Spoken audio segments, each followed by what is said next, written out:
All right, hey guys, welcome to the Record Factor. Today, I have a record we're going to unbox here that I'm pretty excited about.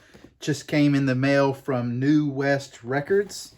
I'm going to turn this around. This is the new record from Steve Earle and the Dukes.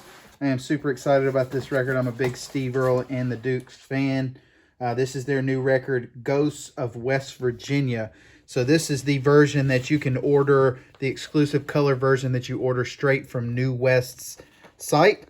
So this version here is actually autographed by Steve. I've met Steve several times. He's a really cool guy. If you ever get a chance to meet him or do any kind of meet and greets with Steve, I guarantee you'll think it is worth the money. He always autographs, has a really nice signature. Steve does. His son does as well. Justin Towns Earle also has a really good signature. So Steve signed them here. I actually ordered 2 copies of this just so I would have a backup for my signed record here.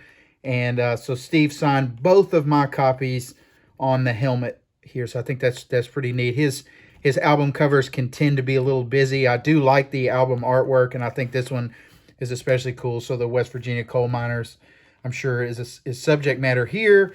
But let's flip this over and take a look at the back. So on the back we have Steve here. There is a sticker over the barcode. I'm assuming that barcode represents this colored version. So we'll take a look at that color variant here in a second. And then we have 10 new songs on 2 sides. So this is just a single LP.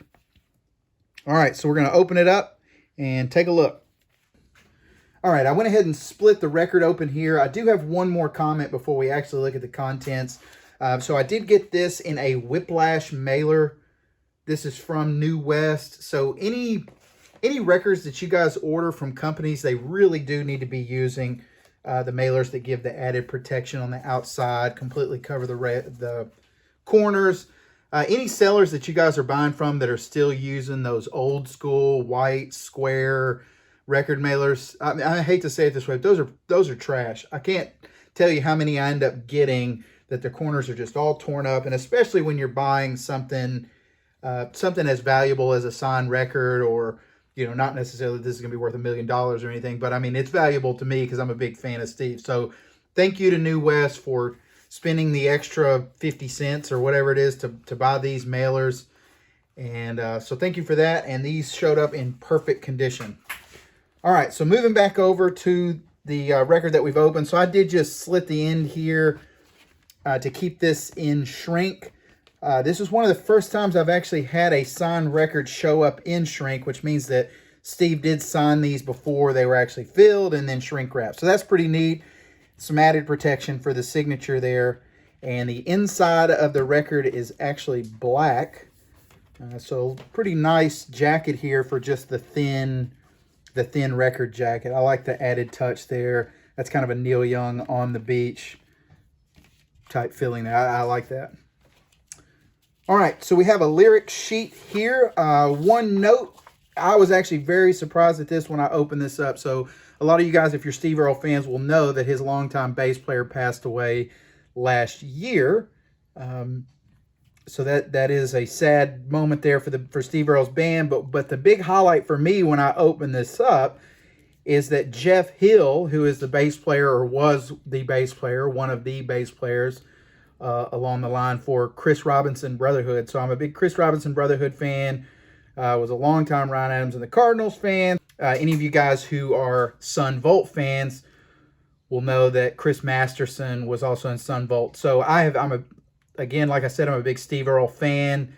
I've seen Steve countless times, and his band now is probably better, maybe better than it's ever been, or at least as good as it's ever been. So I do highly recommend, once we can see concerts again, make sure you go out and check these guys out, because this band is a very, very hot band. So very excited to see Jeff Hill on here. Very excited to listen to this record. I have not actually listened to it yet, but this band is absolutely a stacked deck. So thank you, Steve, for that. And we'll open this up. Here we have the lyrics for all the songs, and then about 8 pictures here of the band and their recording process. So one cool side note, this record was actually recorded in New York. And I'm sure you guys have never heard of the studio that it was recorded at, Electric Ladyland. And then it was mastered in Nashville. So again, Steve, as far as studio goes, Steve does no wrong. So we'll take a look at the back here. That's all the linear notes and band members and what they performed on the record. So set that aside. The record actually came in just a standard non-lined inner sleeve here. So anytime that I get those, I do take them out. And you'll know from many of my other videos, we store those in the MoFi inner sleeves here. So that does two things. One, that's really protecting the record, keeping it from getting any kind of paper scuffs. You don't see them as much on the clear vinyl.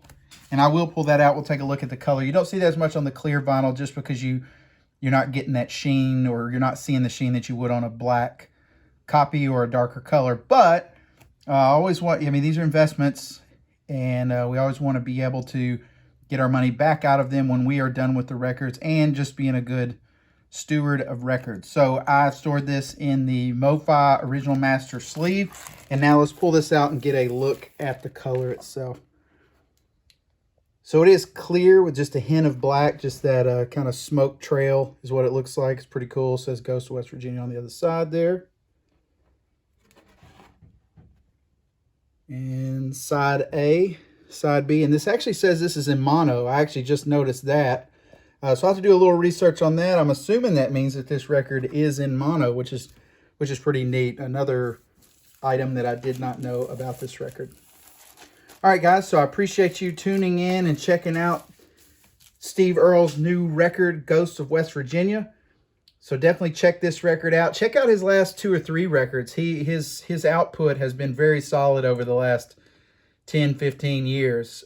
So any of the newer Dukes records for sure are insane. And even his last, the Guy cover record that he did was also unbelievable. All right, so thank you, New West, for shipping these to me, getting them to me all unbent and in perfect shape. And we will see you guys on our next unboxing. Thank you.